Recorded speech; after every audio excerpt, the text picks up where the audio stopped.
Détendez-vous. La prise de parole est capitale pour votre projet, pour votre vision. D'ailleurs, elle va vous accompagner tout au long de votre carrière. Aujourd'hui, je me propose de vous donner 3 tips. On y va. Je suis Frédéric Ragbé-Leninger, storyteller, médiapreneur et experte en personal branding. J'ai fondé Insaï Community et je suis la présidente de l'ONG Nanan. Bienvenue dans les capsules Empowerment de Insaï. Ce programme vous est offert par Élevé par Ecobank. Bonjour à tous. Si vous êtes entrepreneur, cadre dirigeant, fondateur d'une entreprise, artiste, ce que vous voulez, la prise de parole est capitale pour votre projet, pour votre vision. D'ailleurs, elle va vous accompagner tout au long de votre carrière.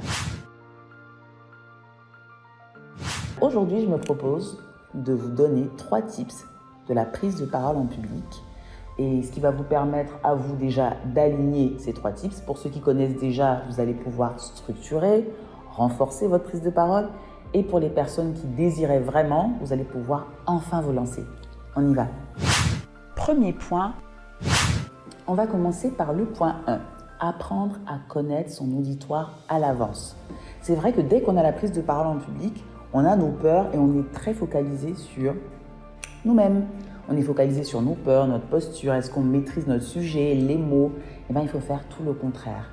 Il faut penser à votre auditoire, travailler sur votre auditoire. Quelles sont ses peurs, ses attentes, ses objectifs? Pourquoi cette personne sont face à vous? Si vous maîtrisez votre auditoire, vous allez adapter votre discours, votre prise de parole en public le plus simplement possible à votre auditoire.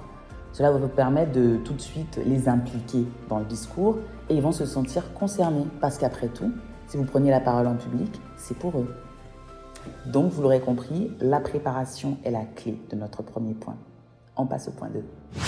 Deuxième point, capter l'attention du public et surtout la conserver.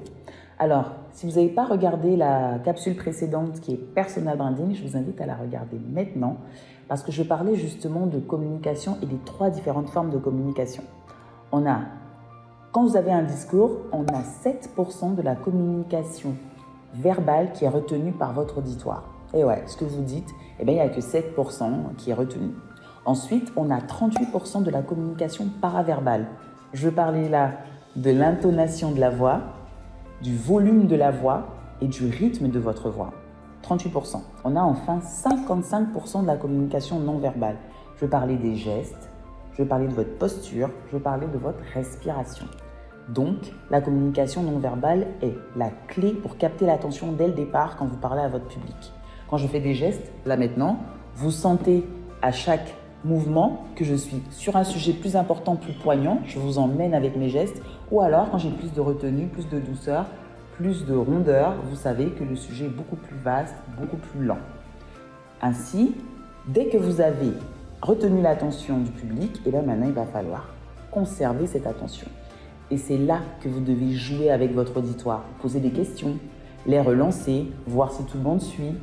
Posez des questions aussi, vous donnerez les réponses peut-être à la fin de votre prise de parole, ou vous pouvez tisser un petit peu des liens sur votre fil rouge jusqu'à la fin. Vous l'aurez compris, le point 2, c'est capter l'attention de votre auditoire et garder des petits fils rouges pour ne jamais les perdre. Voilà, on passe au point 3. Troisième et dernier point, passez votre message de la façon la plus directe possible. Vous savez, vous prenez carrément la pyramide inversée et vous commencez par l'essentiel. Qui n'a jamais vécu cette scène où vous avez un interlocuteur en face de vous qui explique pendant des heures et des heures un projet et vous ne voyez vraiment pas où il veut en venir? C'est très frustrant pour votre auditoire de vous écouter et de toujours pas comprendre où vous voulez l'emmener. C'est bien le suspense, mais c'est bien de poser l'essentiel au départ et après de tisser, comme je le disais tout à l'heure, sur un fil rouge toute votre idée. Ce qui permet à l'auditoire aussi de traiter l'information, d'avoir d'autres idées et de peut-être prendre part en fait à votre vision et votre sujet. C'est capital. Pyramide inversée, on parle de l'essentiel. Soyez clair. Et maintenant, je vais vous donner le petit bonus, comme j'aime bien le faire, sur la prise de parole en public. En bonus, je vais vous dire quelque chose de très simple, qui est peut-être même l'objet pour lequel vous êtes devant cette capsule aujourd'hui. Détendez-vous. Ça fait des années que je prends la parole en public, encore et encore et encore. Et franchement, si je vous dis que je ne suis pas crispée, que je n'ai pas le petit nœud, c'est que je ne fais pas vraiment mon métier. C'est normal d'avoir peur, mais vous devez utiliser cette peur comme un moteur. un moteur pour justement vous faire sortir de vous et de transformer cette peur-là plutôt en motivation, mais en motivation contrôlée. On se souvient du point 1 qui est la préparation. Et donc, quand vous avez cette peur qui monte, la seule clé, c'est la respiration. Encore une fois, dans les vidéos précédentes, je vous ai parlé de respiration, de comment envoyer de l'oxygène naturellement jusqu'à votre cerveau, ce qui vous empêche de paniquer et de bafouiller. Donc, je vous invite à faire des exercices de respiration. On a plutôt pas mal sur YouTube.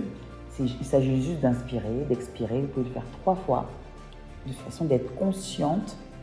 Vous inspirez, vous expirez, vous inspirez, vous expirez, ainsi de suite, jusqu'à ce que vous sentez l'oxygène prendre la place de la peur. Mais ce nœud-là que vous sentez chaque fois que vous devez prendre la parole, il ne disparaîtra pas. C'est celui qui vous donne des signaux. C'est comme ça. Votre cerveau vous donne le signal que vous allez faire quelque chose out of the box, que vous allez sortir de votre zone de confort. Donc, il vous dit « Ah, bah tiens, Frédéric, là, tu t'en vas quelque part sur un sentier que tu ne maîtrises pas. » Mais comme tu as la préparation, il faut vous donner les forces et les compétences de venir utiliser ça comme moteur et de tout déchirer. Ok ? Je vous remercie beaucoup. Là, maintenant, je pense que vous êtes des as de la prise de parole en public et n'hésitez pas de mettre en commentaire vos questions pour que je puisse vous accompagner. À bientôt.